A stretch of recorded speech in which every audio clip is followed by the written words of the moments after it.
어느 정도 인간의 심리와 마음에 대해서 공부를 했습니다. 자신의 감정을 온전히 수용하고 느껴야 한다는 것도 알고 있습니다. 하지만 그게 잘 안 됩니다.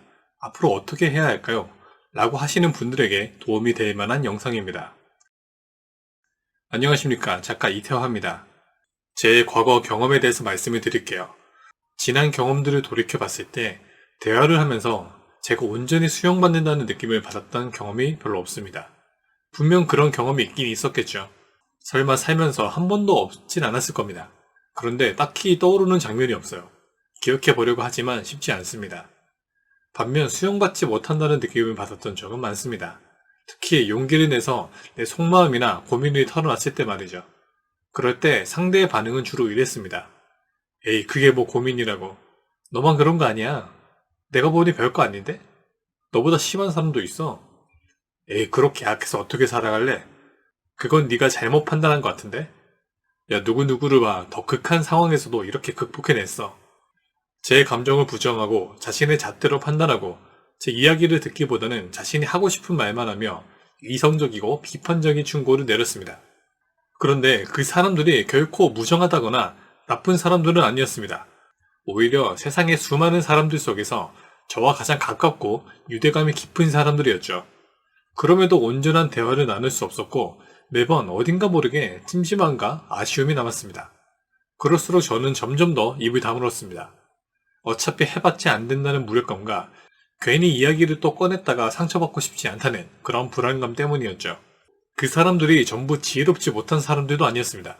오히려 삶의 경험이 풍부하고 인간의 감정과 심리, 의식에 대해서도 저보다 더 깊이 있는 사람들도 있었습니다.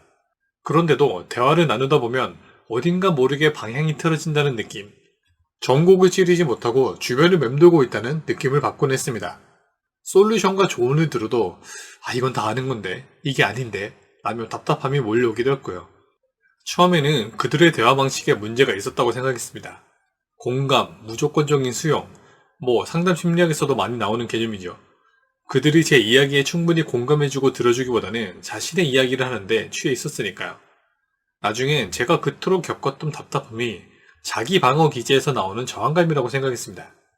그들이 전하는 조언이 제가 부정하고 숨기고 있는지도 몰랐던 아픔과 상처를 건드리게 저항하는 거죠. 그러던 어느 날 가만히 앉아서 명상을 하다가 문득 핵심은 다른 곳에 있었다는 걸 알게 됐습니다. 제 이야기를 경청하지 않고 제 감정을 온전히 수용하지 않으며 이미 저도 다 알고 있는 솔루션을 제시하는 사람들이 문제가 아니었습니다. 진짜 문제는 제 안에 있었어요. 그들이 대화 속에서 제게 했던 방식들, 사실 그건 모두 제가 저 자신에게 했던 방식입니다. 특히 감정을 있는 그대로 허용하기보다는 이성적으로 분석하고 판단해서 솔루션을 내놓는, 그건 바로 제 특기였죠. 모든 것을 파악하고 답을 내놓아야 한다는 압박감이 있었거든요. 제가 타인으로부터 온전한 수용을 받아본 경험이 적기에 스스로를 수용하는 법을 모른다고 해석할 수 있습니다. 심리학적으로는 말이죠. 하지만 더 높은 차원에서 보자면 스스로를 수용하지 않기에 타인으로부터 온전한 수용을 받지 못하는 경험을 하고 있는 겁니다. 타인과 삶은 제 내면을 반영하고 있으니까요. 그들이 모든 현상의 핵심 원인인 것도 제가 대화와 상호관계에서 느꼈던 답답함이 일방적인 결과물인 것도 아닙니다. 그 사람들과의 관계는 제가 내면에서 저와 갖고 있던 관계를 좀 더 가시적으로 투영해주고 있었을 뿐입니다. 어쩌면 이 영상을 보시는 분들 중에 꽤 많은 분들이 이쯤에서 다음과 같은 생각을 하실 겁니다. 그래서 어떻게 수용하나요?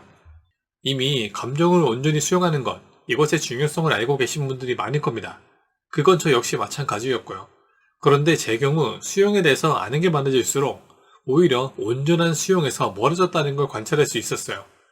수용이 얼마나 중요한지, 온전히 수용되었을 때 어떤 현상이 펼쳐지는지, 상담자와 내담자의 관점에서 수용이란 무엇인지, 수용의 대화법과 기법, 감정의 실체와 작용, 내면의 감정체, 허용하기 기법, 받아들임, 이렇게 머리에 입력된 게 많아질수록 내가 갖고 있는 이 지식들을 바탕으로 현상을 객관적으로 올바르게 분석해서 적합한 솔루션을 제시하려는 그런 마음이 강해졌거든요. 그런데 이거 어디서 본 듯한 패턴이지 않습니까? 맞습니다. 저에게 이게 아닌데 라며 답답함을 일으켰던 그 지혜로운 사람들과의 대화, 그 패턴이 똑같이 제 안에 일어나고 있었던 겁니다. 제 내면의 모습이 외부에서도 드러나고 있었다는 걸 여기에서도 여전히 알 수 있죠. 이런 사실들을 안 이유로 저는 감정을 온전히 수용한다. 이 수용에 대한 관점을 바꿨습니다. 자, 수용이 중요하니까 지금 일어나는 감정 그대로 수용하자. 라는 생각을 내려놓기 시작했어요. 수용하고 받아들이자면 두 팔 벗고 나서는 것, 그 자체가 또 다른 형태의 저항일 수 있습니다. 자, 여기서 중요한 메시지가 나옵니다. 수용하는 게 아니라 수용되는 것, 받아들이는 게 아니라 받아들여지는 것이라고 관점을 바꿔보세요. 만약 어떤 감정이 올라왔다면 감정이 올라왔다는 그 사실만으로도 이미 수용이 시작되고 있는 겁니다. 이때 필요한 건 수용을 하기 위해서 애쓰는 게 아니라 그 순간 무언가를 해내려는 그 마음과 행동을 그냥 멈추는 겁니다. 감정이 일어날 때 수용하기를 하는 게 아니라 감정이 일어날 때 내가 반사적으로 하려는 그 행위부터 그냥 멈추는 겁니다. 결과적으로 그게 수용이고 허용이고 받아들임이 되는 거죠. 제 아주 생생한 예를 말씀드릴게요. 제가 앞서 저에게는 이성적으로 분석하고 파악해서 솔루션을 내놓아야 한다. 그런 압박감이 있다고 말씀드렸지 않습니까? 그런데 또 이렇게 수용하기에 대한 관점을 바꿔보라고 나름의 솔루션 아닌 솔루션의 영상으로 찍고 있죠. 이 영상은 원래 제가 썼던 글을 바탕으로 하고 있는데요. 그때 글을 쭉 이어가다가 이 부분을 쓰려는 순간부터 그냥 쓰지 말까? 와 같은 온갖 잡념이 들면서 괜히 스마트폰을 확인하고 인터넷 창을 띄우게 되더라고요. 불편한 마음을 억압하고 회피하기 위한 자동 반사적인 행동이죠. 이때 바로 무의식적인 반응을 알아차리고 멈추는 겁니다. 그래서 전 그 순간 그냥 잠시 가만히 있었습니다.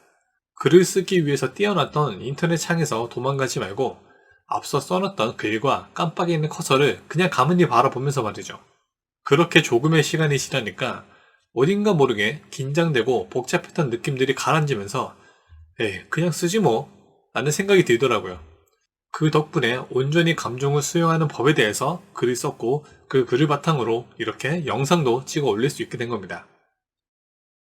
점점 더 인간의 심리와 자신의 마음에 대해서 공부하는 분들이 많습니다. 여러 가지 책들도 읽고 영상도 보고 마음 공부를 하시는 분도 많습니다.